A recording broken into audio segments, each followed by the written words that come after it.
El 2020 ha sido un año muy duro para muchas personas, para la mayoría de personas. La pandemia y todos los cambios asociados a la pandemia ha traído mucho estrés, cambios inesperados. Algunas personas, incluyéndome a mí, hemos perdido seres queridos. Todos tenemos miedo a enfermar o a perder otro ser querido. Está el tema de la educación virtual, que para nuestros niños, adolescentes y jóvenes ha sido una prueba muy grande, una carga de estrés muy grande y se ha perdido mucho. Pues el socializar, el poder estar cerca de los amigos, de la familia. Este año, además de la pandemia, ha traído otras situaciones difíciles, como el huracán reciente en San Andrés y Providencia, los estragos del invierno en otras partes del país, continúa la violencia, continúa el asesinato de líderes comunales, etcétera, etcétera. Todas estas situaciones, si no se les presta la debida atención, pueden generar en nosotros heridas emocionales, heridas psicológicas que pueden perdurar por mucho tiempo. Existen herramientas que nos permiten cultivar una buena salud mental, que nos permiten tratar y prevenir muchos de los problemas de estrés, ansiedad, depresión. Herramientas que nos pueden hacer más resilientes ante estas duras situaciones que hemos vivido en el 2020. La idea de este proyecto es precisamente eso: Navidad compasiva. El doctor Ariel Alarcón reunió un grupo de 9 profesionales para compartir con ustedes herramientas de meditación, mindfulness, psicología positiva, herramientas espirituales para ayudarlos a sanar todas estas heridas. Entonces, primero una pregunta: ¿cómo hacemos para superar o para salir adelante con estas situaciones? Pienso que una pregunta más adecuada sería: ¿cómo hacemos para poder superar o lidiar con las emociones, los pensamientos y el sufrimiento? ¿Por qué hago esta diferencia? Normalmente los seres humanos, y eso es más frecuente de la cultura occidental, nosotros pensamos que la principal fuente de sufrimiento es por las situaciones externas, por otras personas.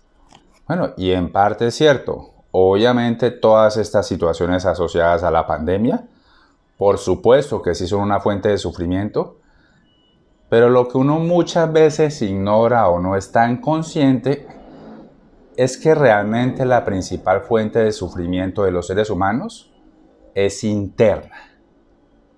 Interna es cómo lidiamos con las situaciones, nuestros pensamientos, nuestras creencias, con el agravante de que la mayor parte del tiempo estamos fusionados con los pensamientos. La mayor parte del tiempo, los seres humanos vemos los pensamientos como verdades absolutas. Se nos olvida que los pensamientos no son tan objetivos como creemos, especialmente cuando estamos pasando por momentos difíciles. Y yo creo que a todos nos ha pasado, y de hecho los invito a pensar y a reflexionar cuántas veces en la vida, en momentos difíciles, no hemos pensado y estamos convencidos, sí, de que esto es terrible, no lo vamos a superar, no vamos a salir adelante, mi vida es lo peor, etcétera, etcétera. Y muchas veces, un par de días, a veces semanas, máximo meses después, uno se da cuenta que no es tan cierto. Eso también nos recuerda el concepto de la impermanencia. todo es impermanente. No solamente las situaciones, sino los pensamientos y las emociones. El sufrimiento es impermanente. Es importante recordar esto. Cuando uno está en medio de una tormenta, uno está convencido de que la situación es permanente, que no va a cambiar, que no se va a modificar, y eso no es cierto.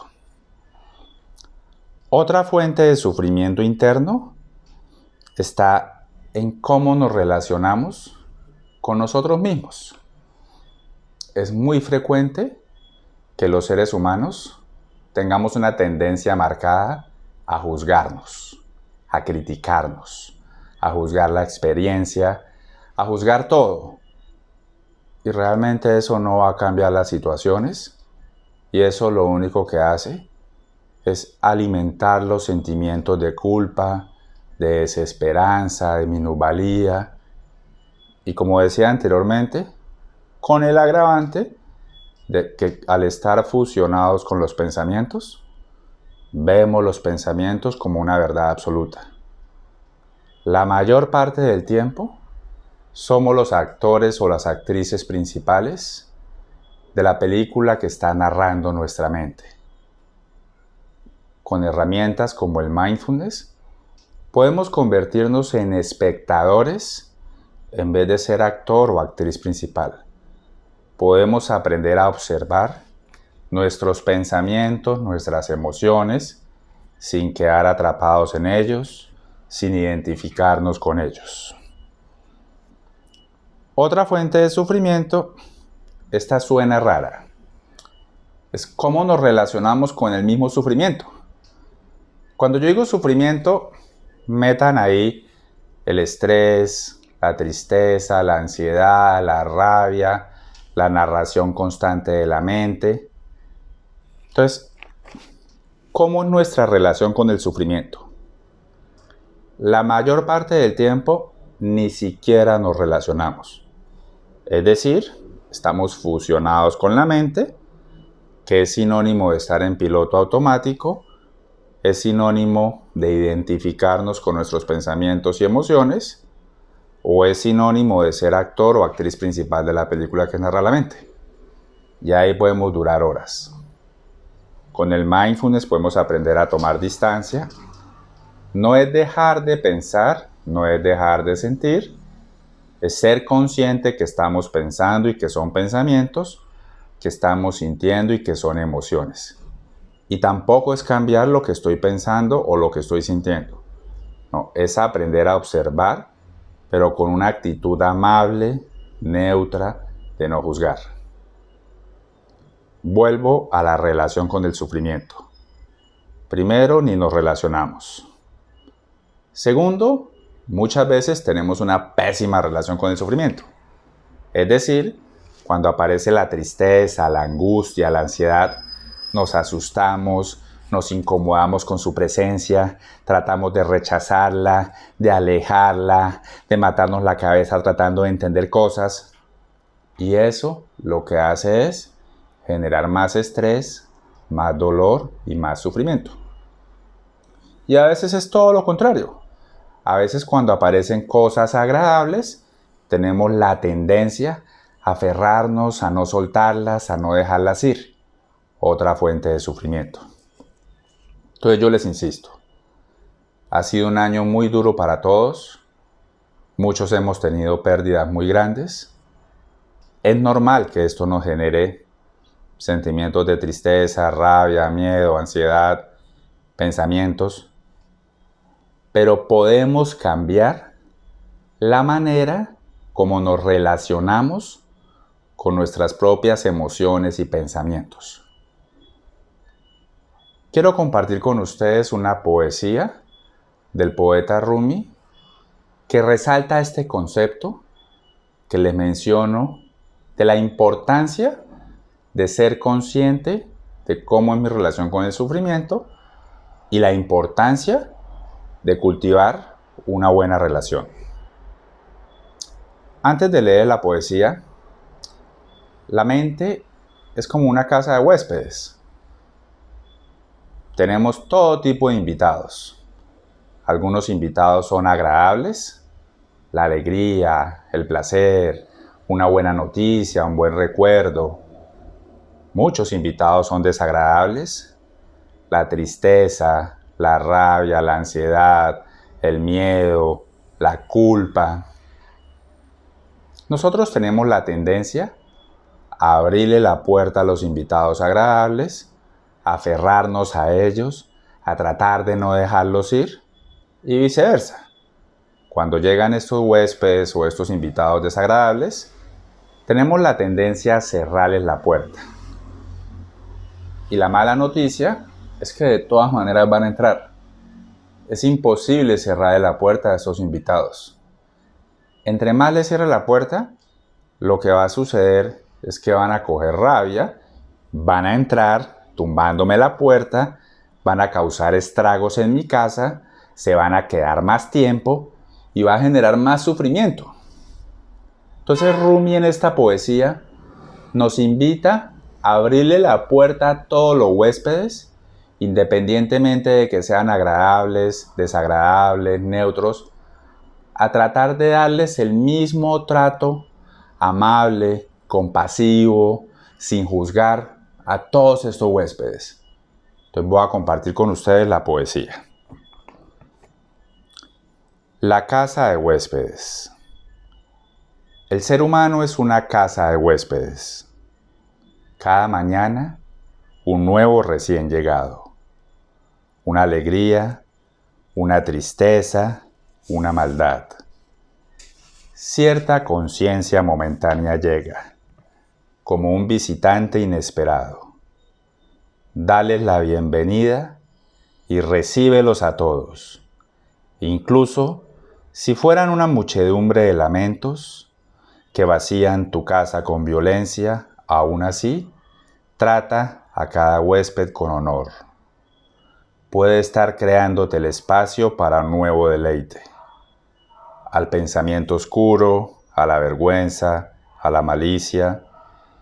Recíbelos en la puerta riendo e invítalos a entrar. Sé agradecido con quien quiera que venga, porque cada uno ha sido enviado como un guía del más allá. ¿Suena romántico? ¿En el papel suena fácil? Bueno, no es tan fácil, pero sí son cosas que uno puede cultivar y lograr con la práctica regular del mindfulness. Entonces les voy a explicar algunos conceptos básicos. Mindfulness o atención o conciencia plena es el estado de la mente donde mi atención y mi conciencia están centradas de manera voluntaria en el momento presente. No solo de lo externo, principalmente de lo interno. Emociones, pensamientos, las sensaciones del cuerpo. Y además de ser consciente del momento presente, lo hago con aceptación, sin juzgar, sin esa lucha por estar cambiando o rechazando el momento presente, con una actitud amable, con una actitud compasiva.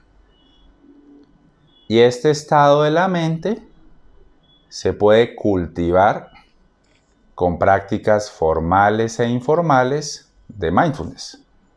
Las prácticas formales es lo que la gente conoce como meditación y prácticas informales es llevar esta práctica a la vida cotidiana, a los diferentes momentos del día. Entonces, cuando uno se sienta a meditar, o se acuesta, o lo hace de pie, es importante no colocarle objetivos. ¿Sí? Objetivos como voy a meditar para relajarme, para dejar el dolor, para no recordar. Es todo lo contrario a la esencia del mindfulness. Porque yo no busco cambiar el presente. Yo busco es mejorar mi relación con el presente. Entonces, cuando me siento a meditar, pues básicamente en la mayoría de prácticas, uno elige un foco de atención, que generalmente es una sensación física. Por ejemplo, sentir la respiración, sentir la entrada y la salida del aire por la nariz, el movimiento rítmico del abdomen. Uno lleva la atención y la conciencia a este foco de atención. No habrán pasado 10 o 15 segundos y la atención comienza a saltar de un lado a otro. Comienzan a aparecer pensamientos, emociones, sensaciones del cuerpo, recuerdos, los ruidos de la calle. Esos son todos los invitados. Algunos invitados son agradables, entonces nos quedamos en esos pensamientos agradables por mucho tiempo. Otros invitados son desagradables, cuando aparece la ansiedad en la meditación, el desespero, el aburrimiento, los juicios, lo estoy haciendo bien, no lo estoy haciendo bien. Entonces la práctica del mindfulness es aprender a reconocer la presencia de todos estos invitados y observarlos, aceptarlos y tratarlos con amabilidad, no tratar de alejarlos o de apegarse a ellos. Y eso que yo practico durante mi meditación, poco a poco se va viendo reflejado en mi vida diaria.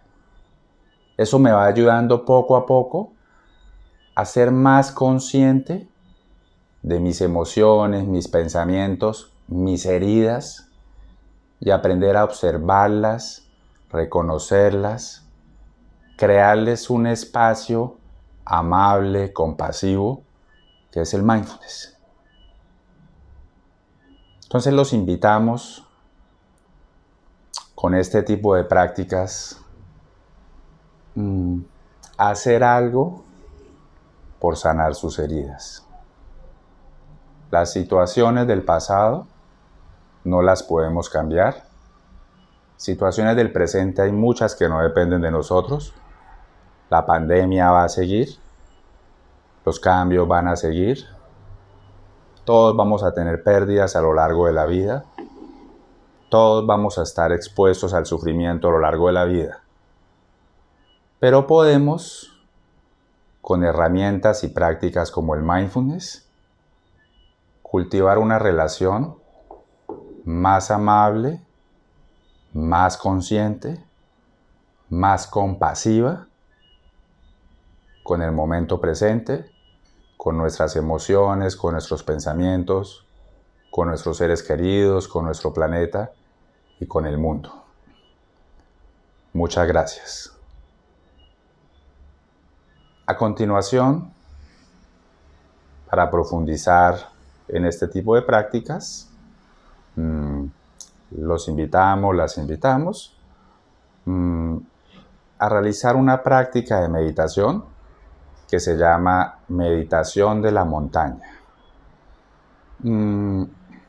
Esta es una meditación que nos recuerda el concepto de la impermanencia, que como todo cambia.